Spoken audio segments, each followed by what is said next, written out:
Hey, what's going on, everybody? This is Jay from K and J, What 5HT channel, coming back at you once again.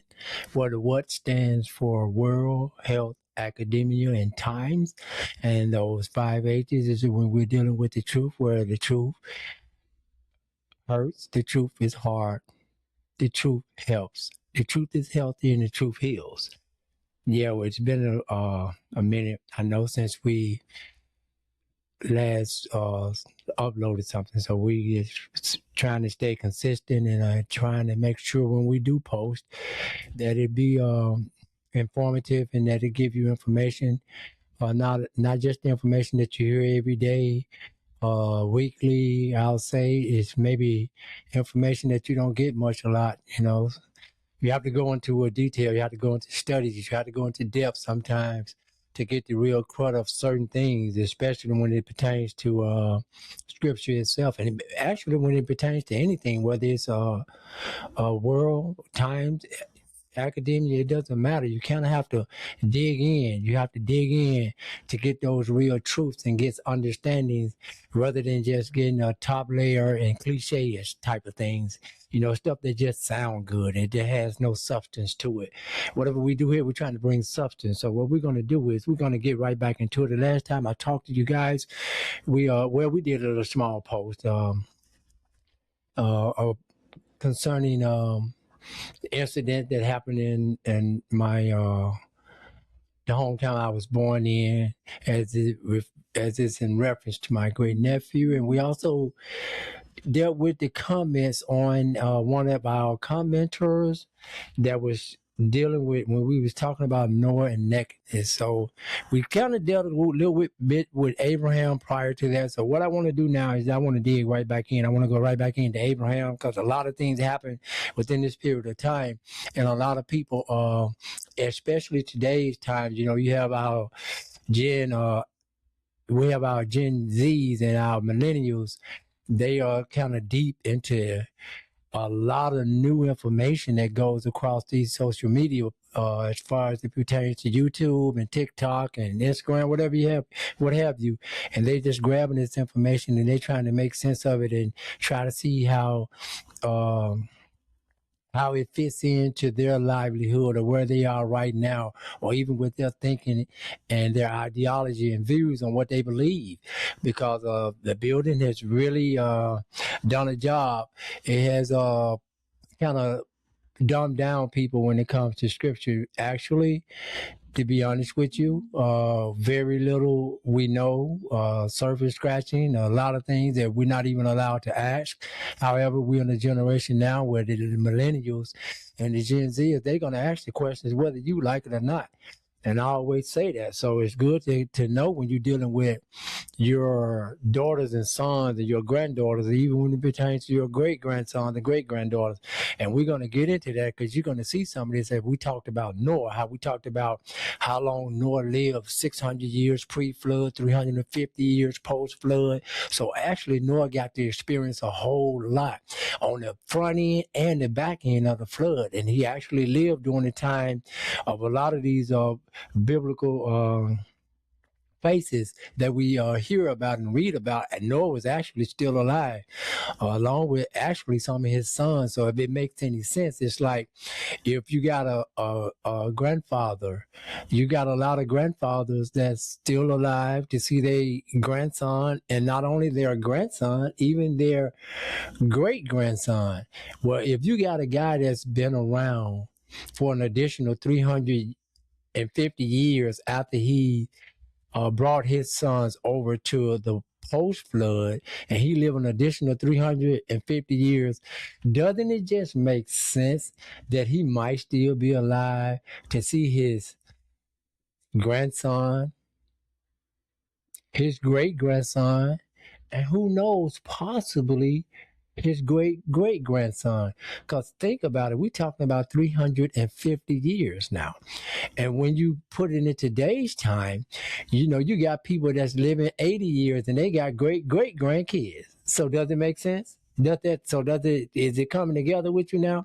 Because a lot of this we were not really informed, and then in some cases people probably thought that it wasn't even important that we know these things.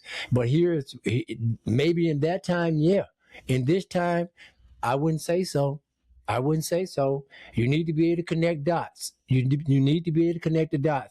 And that's one of the problems with this generation today. We're not able to connect dots. A lot of us don't even know about our great or great great grandparents because some kind of way in today's term, like they say, it got lost in the sauce. So we just don't know. I learned some things about my great grandmother at a late age in my life. I was a grown man that I learned, and I found out who my great grandmother was, not even knowing that she was my great grandmother. So I'm saying this to say that how we talked about Abraham and Noah, they actually share space on this earth together. You know, Abraham living, I'd say maybe 58 years before the death of Noah.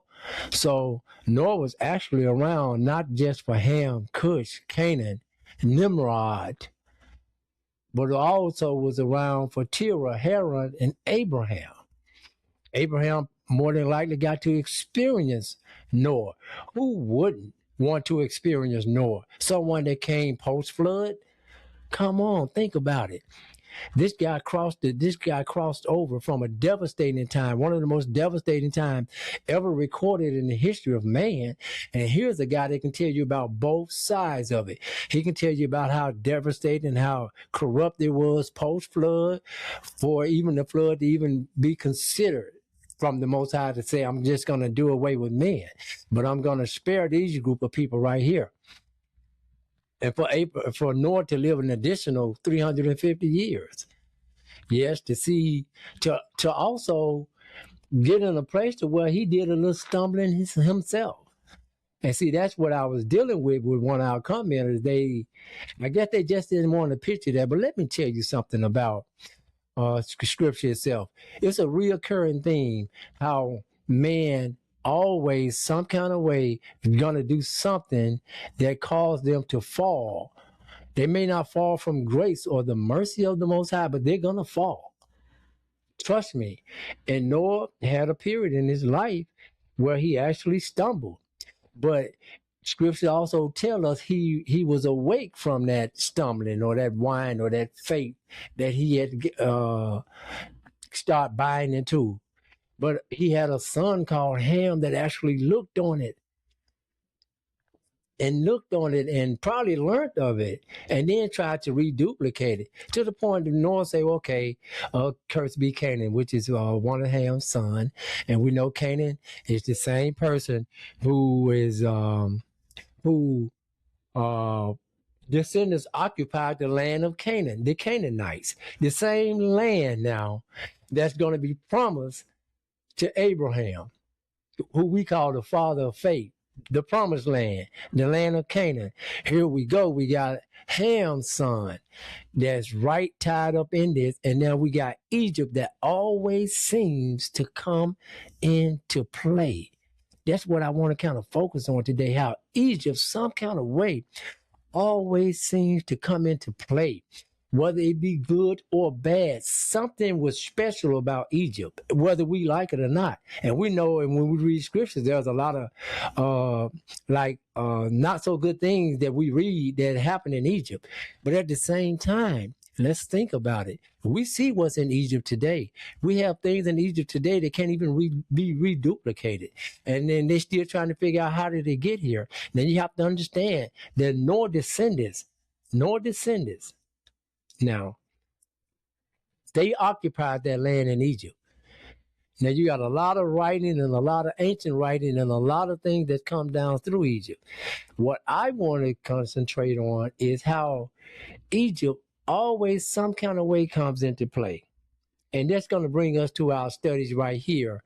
And we're going to just try to make some sense out of some things right here, especially as it pertains to Egypt. I'm in Genesis, of course, as you know, we still rolling through Genesis. I'm in Genesis 12 right now. We're going to read Genesis 12 the 9th verse through the 15th verse, and then we'll come back and revisit everything. I just want to give you a layout first. So let's read it.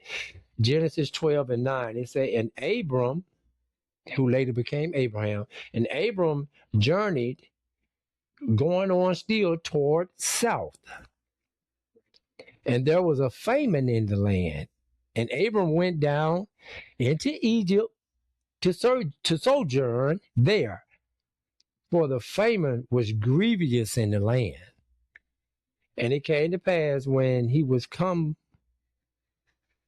Okay, how does this do this? My web page just went out. This is something.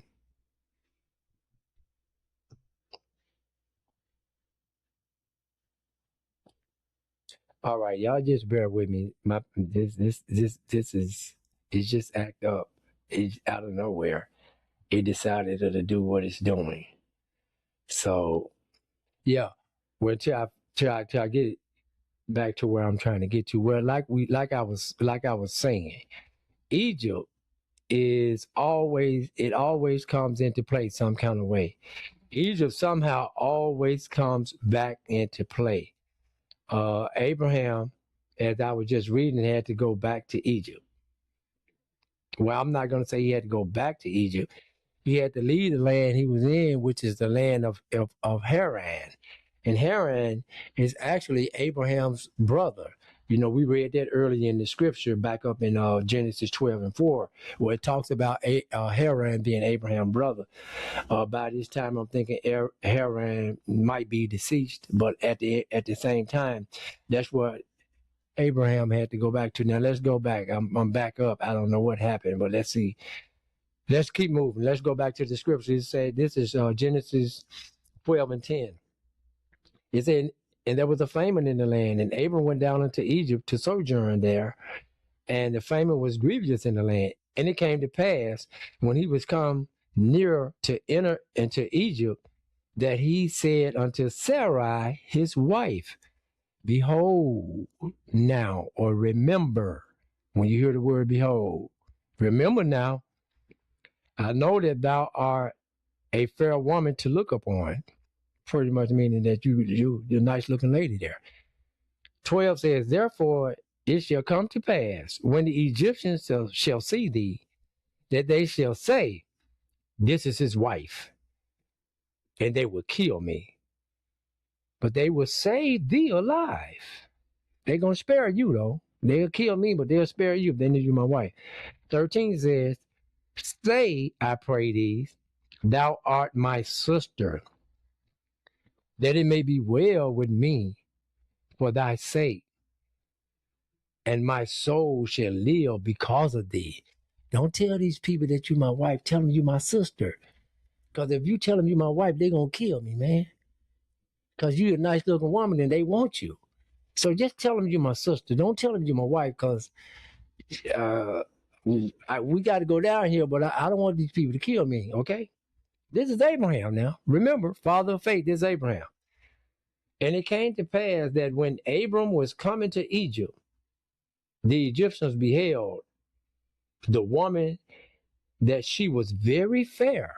Okay, so they agree with Abraham. Nice looking lady here. And the princess also of Pharaoh saw her and commended her before Pharaoh. And the woman was taken into Pharaoh's house. That's a mouthful right there, you know. So, you know, naturally so what was going on, you know, if you'll hear this in the building. So let's deal with natural. Okay. Naturally so what was going on, there was a famine in the land. And for the younger generations like Z and millennials, you might know what a famine is, but a lot of people, they're not teaching much in school today. They're just teaching a lot of garbage.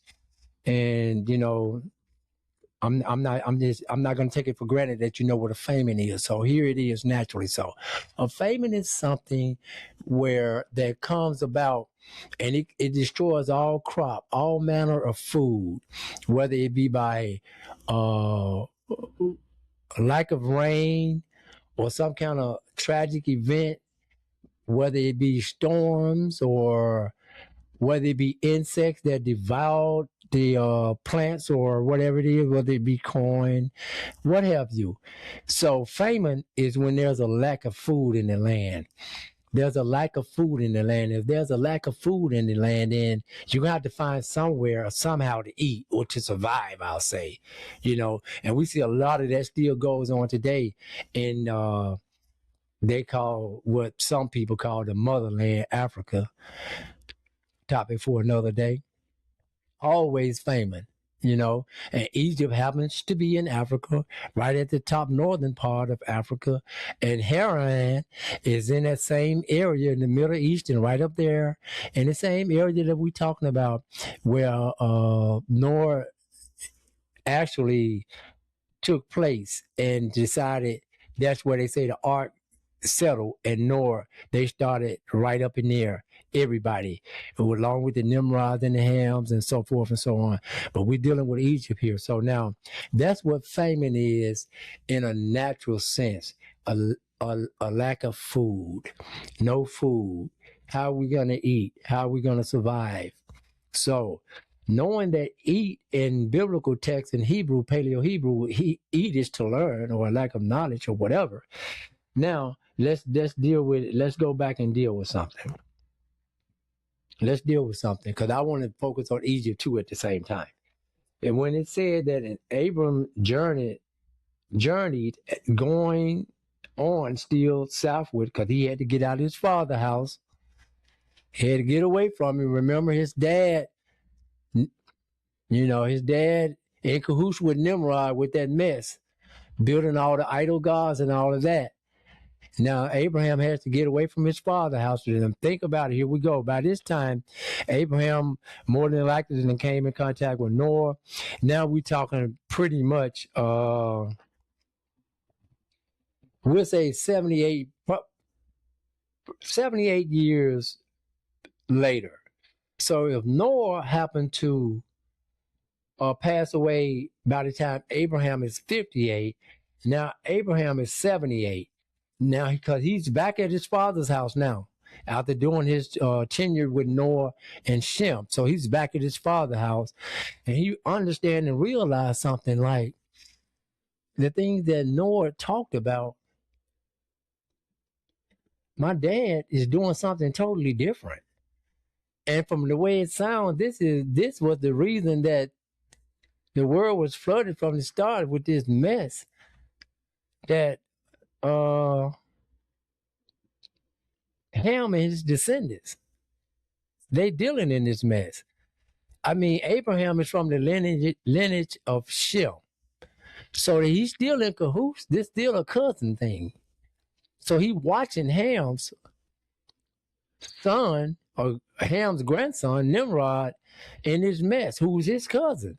Now, see, all this is a family thing. Now, you got to remember, see, when we look at it, it'll make more sense. So Abraham, 78 years now, he's leaving his father's house. He's went to Haran, and now Haran has a famine, and he has to go to Egypt. There was a famine in the land, and Abram went down into Egypt to sojourn there, for the famine was grievous in the land. Let's deal with that word famine. Famine in the Paleo Hebrew is no truth in them or no truth in him. So wherever Abraham was residing, it was no truth in the land. And I can see that vividly. I can easily see that, because you still kind of in the geographical area where all this mess that Nimrod has conjured up and been back and forth with his grandfather Noah, wanting his grandfather's blessing on the mess. Right. Ham already a part of it. Ham probably helped orchestrate it. I wouldn't doubt it. I mean, this is Cush's younger son. So Ham, this is grandson. So it's like, yeah. That boy got some of that stuff from me. But they were doing something, and they were dealing with something. Remember now, Nimrod building a tower or image, sacrificing unto another god, obviously had tapped in to something or some force or some spiritual awakening that caused some things that started happening again that was going on pre-flood. Now, people always want to say how smart we are. That's what I'm saying in today's time. But I continue I continue to regret. I recant that. I don't do that. Uh-uh. I think the longer we have lived and continue to live, the further we grow away from the Spirit of God.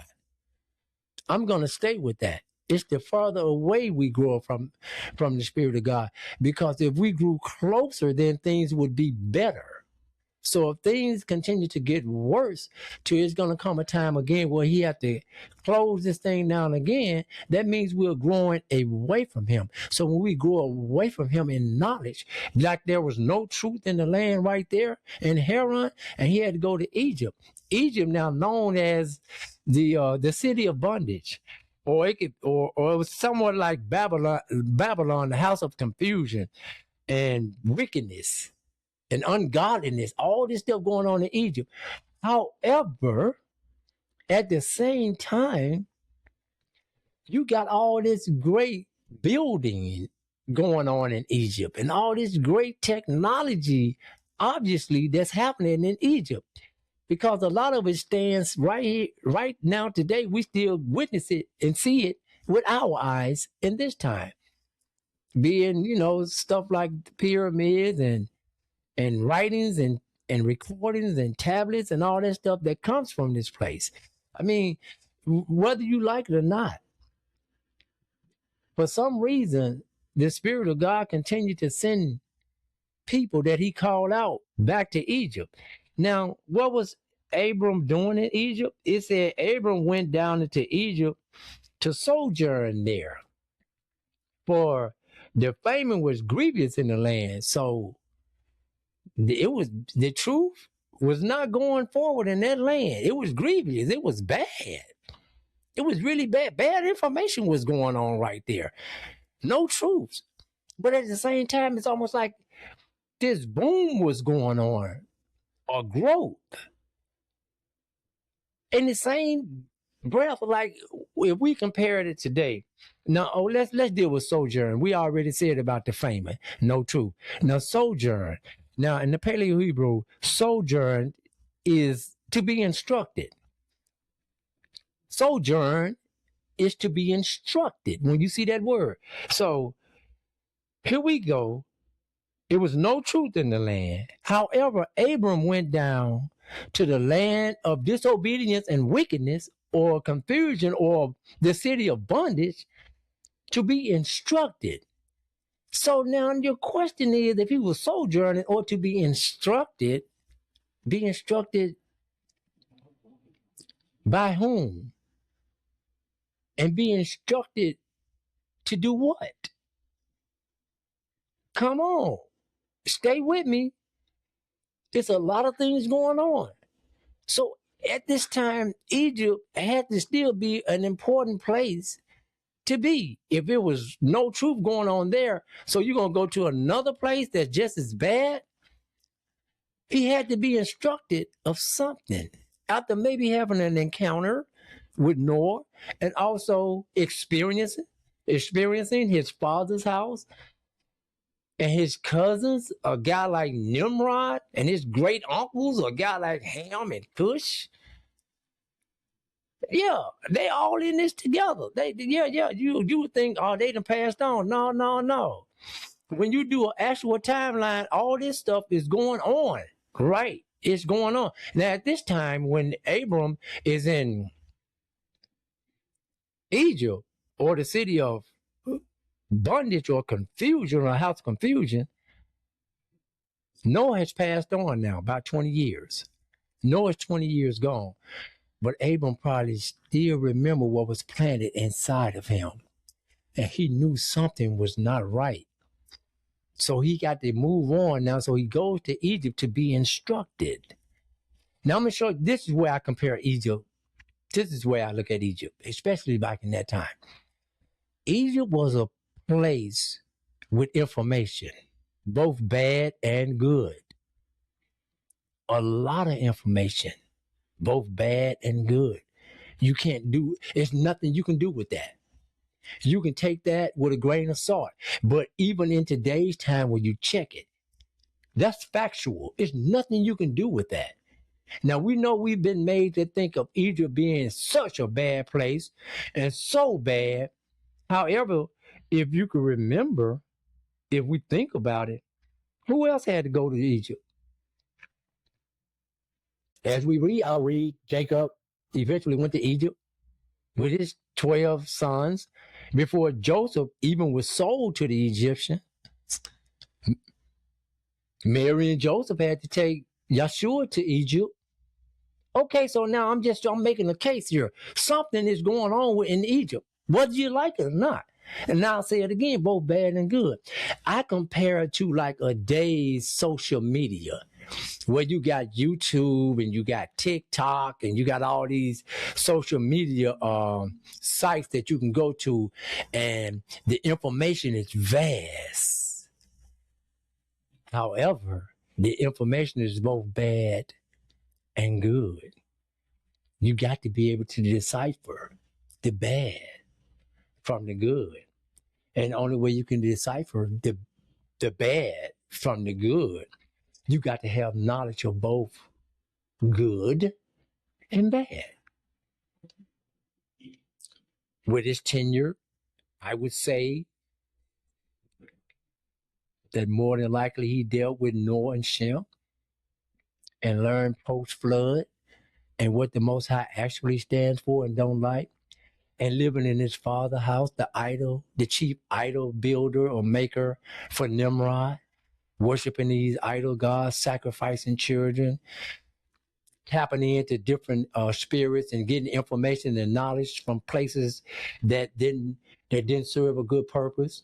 It didn't serve it, but at the same time, in Nazi Germany, some of the smartest people on the planet during World War II was right there in Germany. They probably didn't use it for a good thing, but that didn't take their intelligence away from them. That didn't take all the things that they were able to come up with and create away from them. It didn't. It's just all about what you do with the knowledge that's given. So I'll say that maybe Egypt was more like a place that I compare with social media today. It was rich in knowledge and information, both bad and good. Abraham had to go and sojourn or be instructed in the land of confusion or the city of bondage, and had to deal with Pharaoh's, the king of sin. But look at Abraham's decision. And it came to pass, when he was come near to enter into Egypt, or we'll say the house of disobedience, he said unto Sarai, his wife, remember now, or behold, I know that thou art a fair woman to look upon. Therefore it shall come to pass when the Egyptians, when these wicked people shall see you, that they shall say, this is his wife, and they will kill me. But they would say it is alive. But Sarah, I'm asking you to do something. I pray, or I'm asking you, tell them you my sister. Thou art my sister, that it might be well for me in thy sake, and my soul shall live because of thee. So don't tell them the truth. Okay. Hey, look, check this out. I can see that all day long. He was in the land of famine, man. There was no truth in the land. Now he on his way to the city of bondage, or the city of disobedience, however you want to frame it. So what is the natural thing for Abraham to do? He instruct his sister. He instruct his wife to say that you're not my wife, you're my sister. So in other words, don't tell them the truth. So it's all befitting. It's all befitting. Yeah. Yeah. I was thinking of a song, or Stevie Wonder song, when he say, don't tell your mama white lies. it wasn't polite to tell a white one. And he said your daddy told you don't tell no white lies because they say one white one will turn to a black one. That's the message in the song right there. See, that's a good song. See, we had messages in the music then. We sing it in the songs where we got new messages in the music. Sell, steal, kill, beat, whores, thugs, pimps. You know what I'm saying? Yeah. I ain't gonna get off topic. But anyway, he instructed Sarah to tell a lie. Don't tell them you're my wife. Tell them you're my sister. And right up in here, I'm gonna stick with the natural because I got somewhere else I'm dealing with spiritual. Like I say, I oftentimes don't want to give you a whole lot at one time, too much to digest. We're gonna walk our way through this thing. We ain't gonna run, we're gonna walk. Okay. So now after he done instructed her to do that so that he may live. But he also said, look, he said, this is what he said. He said, say, I pray thee. This is 12 and 13. Say, I pray thee, thou art my sister, that it may be well for me and for thy sake.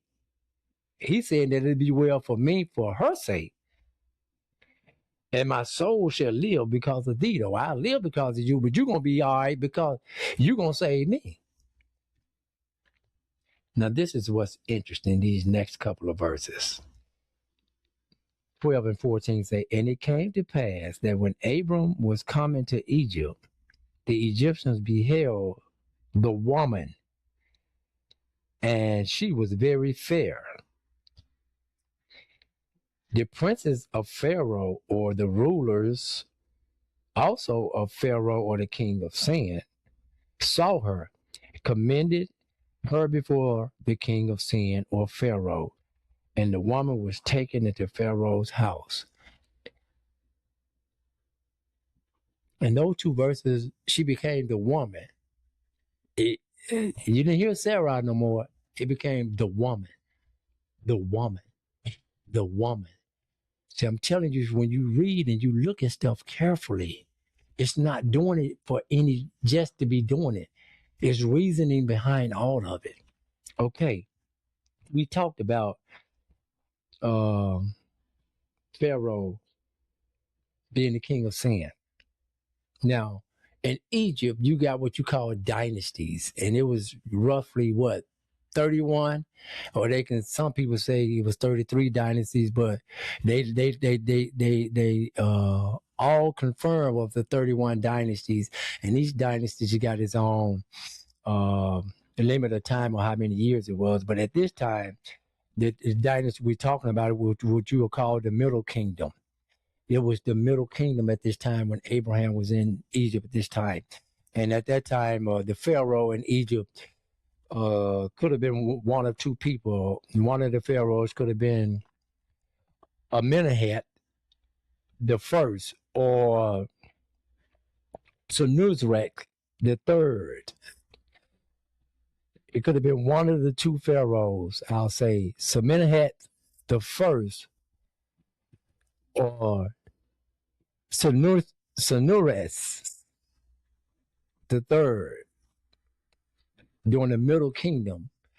And like I say, out of these dynasties, you got hundreds of years. Some got 500 years, some got 300 years, and some have 100 years.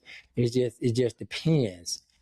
And then in that particular dynasty, the Middle Dynasty is what we're talking about now. But prior to that, they already had pharaohs that had came and went. Now remember, the pharaohs always viewed themselves as gods. You just remember that. They always viewed themselves as God. And not only that, they were made to be accepted as gods by the people. Or else you would have had a problem. Yes, in Egypt, you would have had a problem. So, but you got all these people that's reverting back to Egypt. So that's why I say it's something to Egypt that's bigger than what we ourselves even know or would even imagine. But what would drive Abram to go to Egypt for one thing? It said he sojourned there, so he had to go there to be instructed. And my question again is, instructed by whom and instructed what to do? What was all that? What was all that about? And you in the city of disobedience because you ran from another city for famine or the lack of truth. Abraham is moving around, more than likely, probably being tried or going through this trial to see how much that he was probably taught from the matriarch Noah and his son Shem, rather than dealing in his father's house, Tirham, and dealing with Nimrod and Ham and Cush with the mess and trying to start this whole new thing that that caught the attention of the Most High because they was going in such a bad direction, and it wasn't signed off on by Noah. Noah had already did his drunkenness, his stumbling. Noah has awakened now. Noah remembered that through grace and mercy, he was brought over to the other side of the flood. So Noah more than likely was done that. So now you got Sarai that's in the house of Pharaoh. In the house of Pharaoh. What's she doing? She already agreed with Abraham. Oh no, I'm his sister. Wait a minute now. Let's get some stuff straight. Let's get some stuff right. So what did they get out of Egypt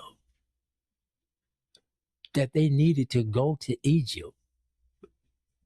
If you're fleeing from a place where there's no truth and you go into a place where there might be truth mixed in with untruths, you got to be able to decipher the difference.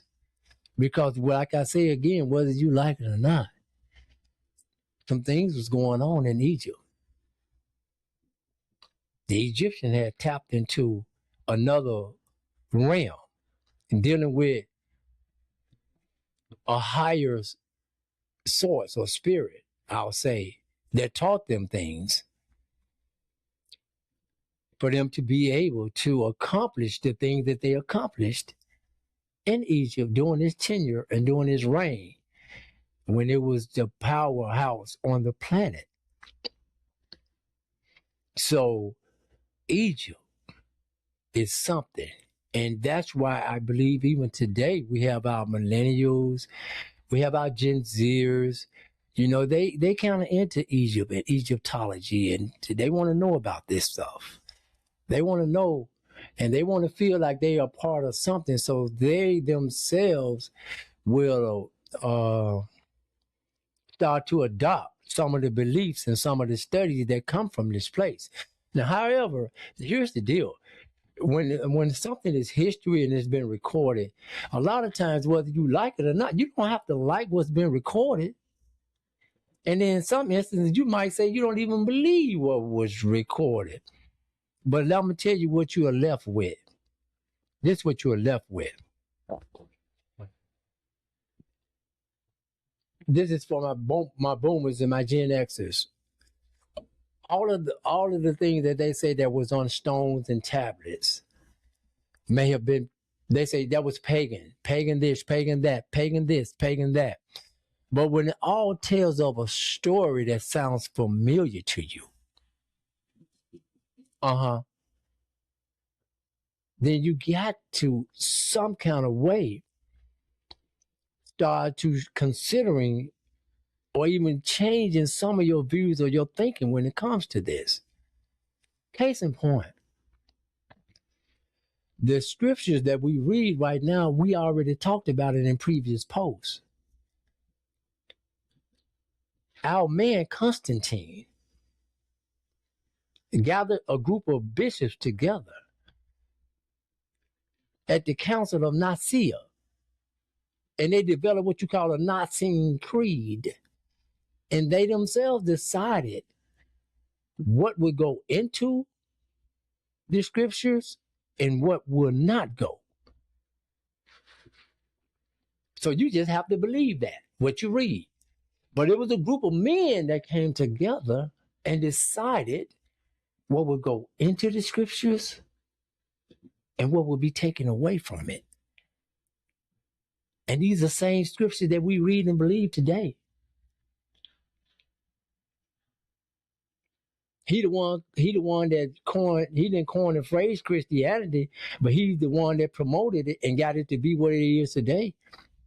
The Apostolic Church never called themselves Christians. That's from the Roman Empire. And this country we live in today that has been seized and taken over.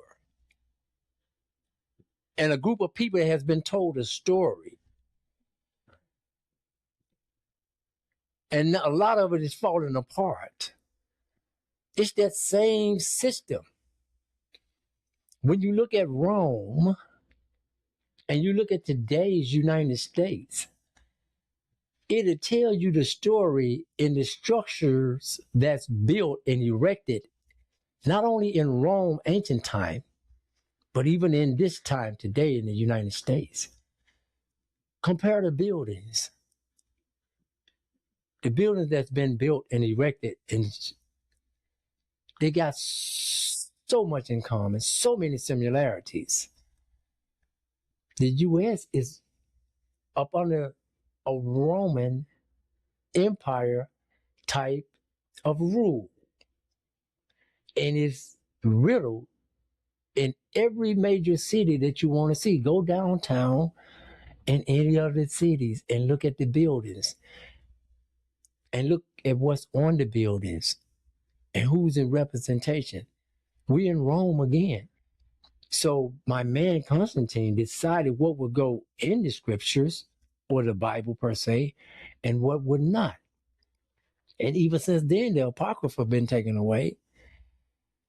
We have many books that they say it should have been, but was taken away. But for what reason? I'm saying all that to say tablets predate what we see today. Writing started in ancient Sumeria on stone. It went from stones to tablets. And then it went from tablets to animal skin, which was like scrolls. You can roll it in and out. And then it went from animal skin or scrolls that you roll up and down to paper. Now, paper is the most, I would say, it disintegrates so fast. You can burn it, you can tear it. Even if you soak it in water, you destroy it. That's paper. Now, when it gets to animal skin, it's wear and tear. But now when you get to clay or tablets, then these things they have a longer chance of survival, a longer survival rate. But when you go to stones, it can predate and go back thousands and thousands of years. So all of these writings and recording, the earliest writings was in Sumeria. In the Sumerian, ancient Sumeria, those are the earliest writings. So that predates a lot of stuff that we talk about today. I'm going back to this Egypt thing again, where the descendants of Ham decided they'll rest their feet. Some things went on. And knowledge, a burst of knowledge from somewhere, somehow, was given to people to help them do what they did. Because if you think of the pyramid itself, I forgot how many stones especially the pyramid of Giza, the big one. I forgot how many stones it takes that is built from or constructed from. But I can tell you those stones are weighing 20 tons. And a ton is 2,000 pounds. So you're looking at 40,000, 60,000 pound stones and thousands of stones it took to construct it. that's being interlocked, interchanged, and put together that has chambers in it. And the stones are said to have come from at least 60 to 100 miles away. I'm just trying to make sense of a lot of stuff, man. So let us be clear. Let us understand something. We are not so intelligent today to where we think we are way smarter than ancient men. I I can't accept that. I can't accept that at all. I can't accept that. Our body is not even built to do what they done and what they could do and what they were doing. Come on, Noah lived 100. I mean, Noah lived 950 years. Even Abraham lived 175 years. Do you understand the information that can be downloaded inside a person that's been around that long?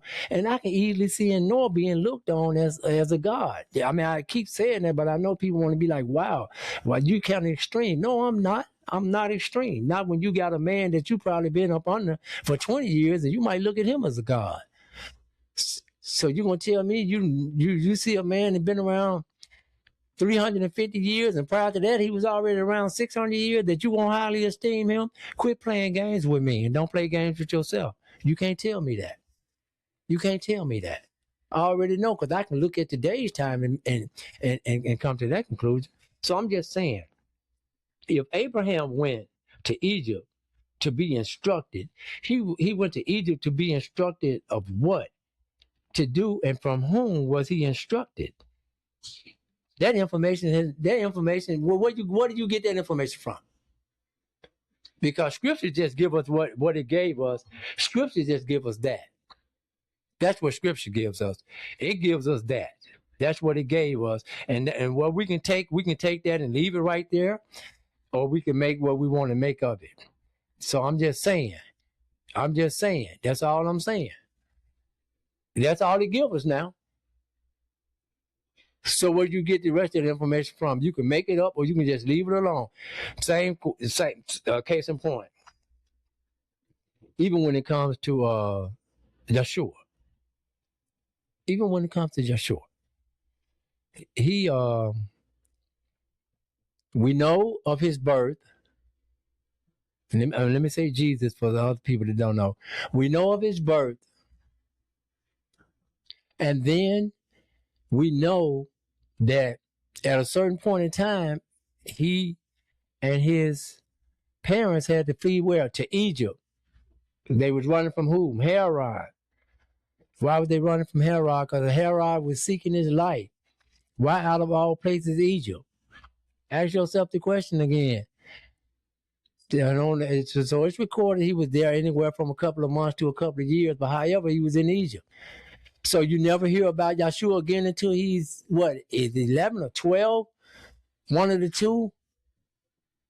When he was reasoning with the smart wise men in the synagogue. So that's a what? From a baby to 4 or 3, that's 4-year gap. Then you got from 12. I mean, now you got from 4 to 12. That's an 8-year gap.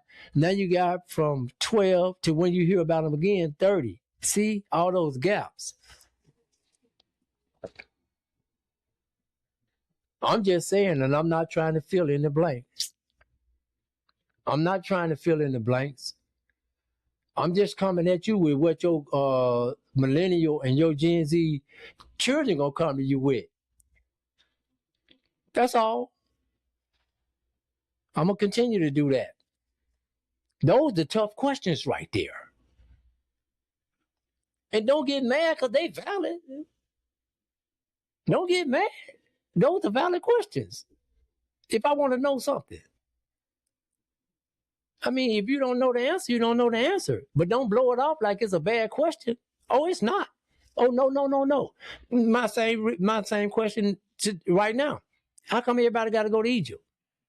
Why do Abraham leave a place of no truth and then go to another place? The king of sin, Pharaoh? The city of bondage or the city of disobedience, Egypt? Dealing with Egyptians? The children of disobedience? Sarah going into Pharaoh's house, the king of sin's house, going along with her husband by saying, no, that's not my husband, that's my brother. Abraham even coming to that place to where he's asking his wife to do that for his life's sake. So what are you doing in Egypt?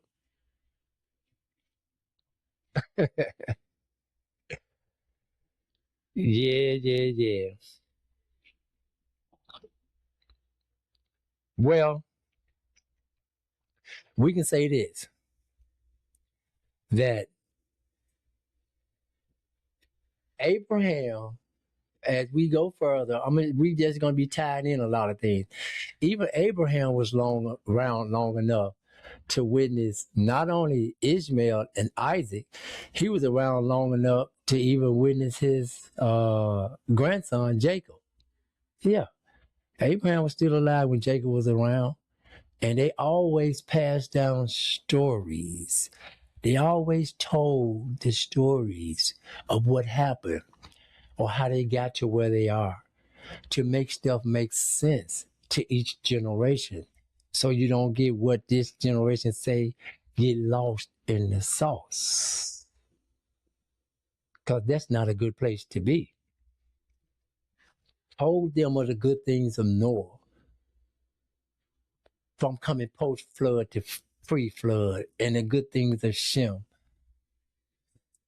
You know,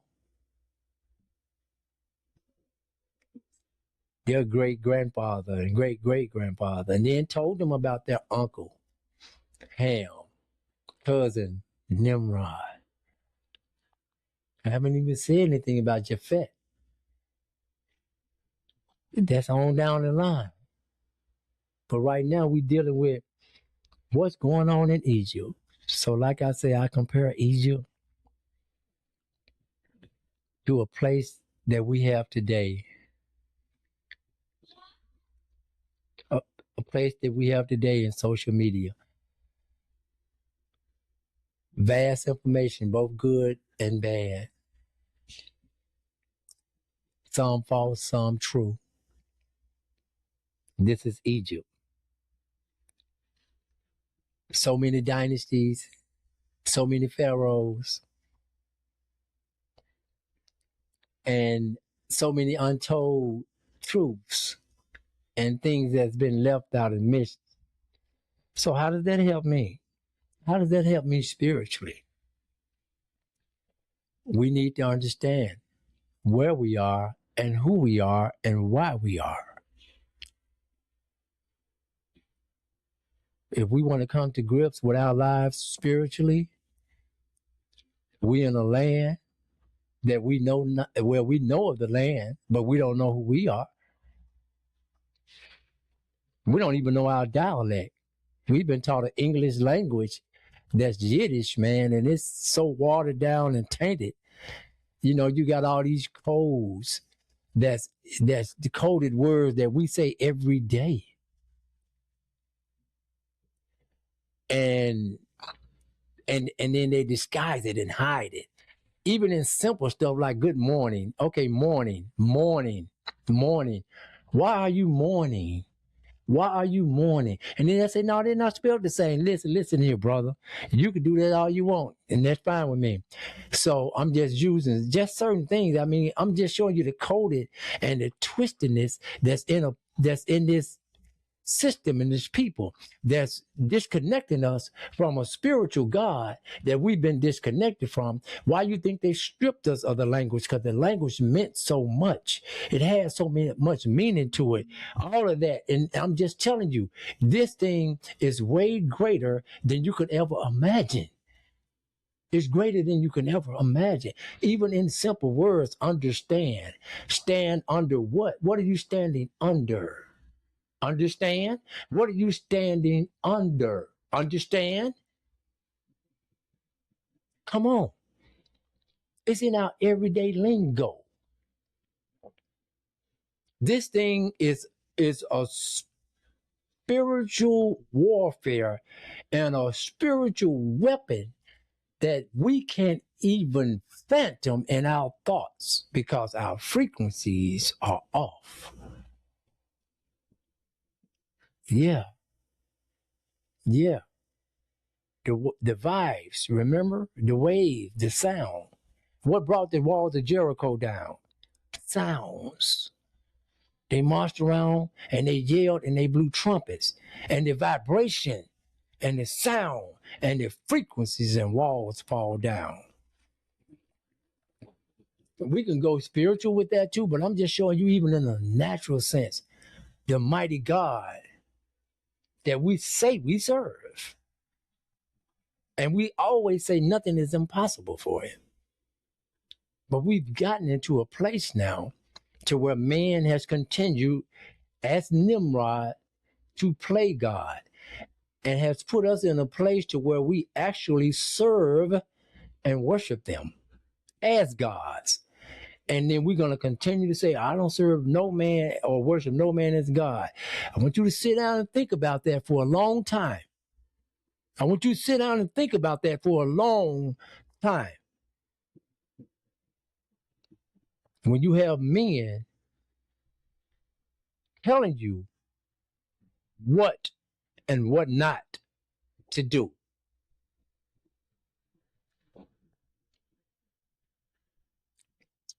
The angels or messengers of God. We're going to get to that as well. But I'm just saying, God uses people as a mouthpiece. Abraham had to get some form of knowledge from somewhere.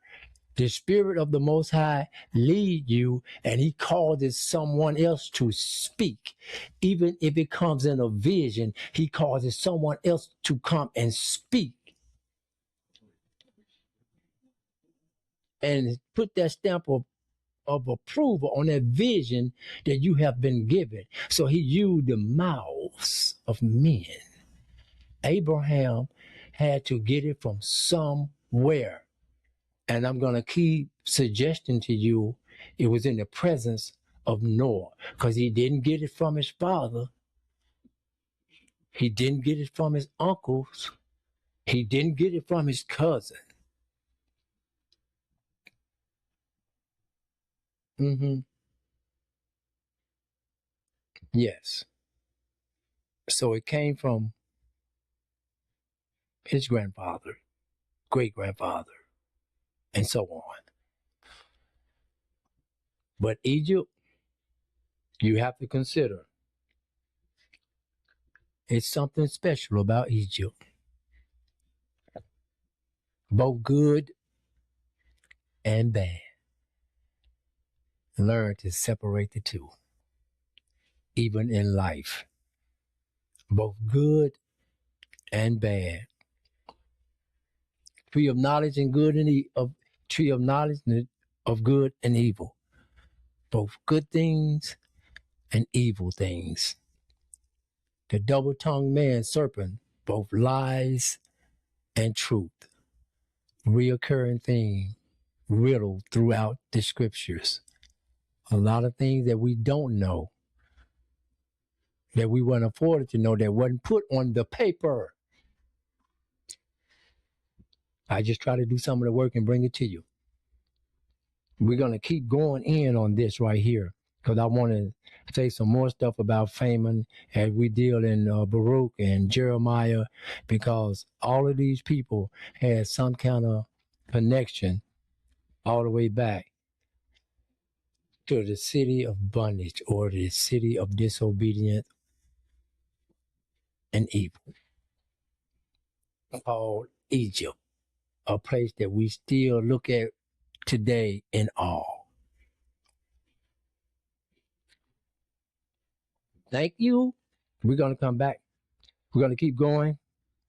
Thank you for joining me today. And look,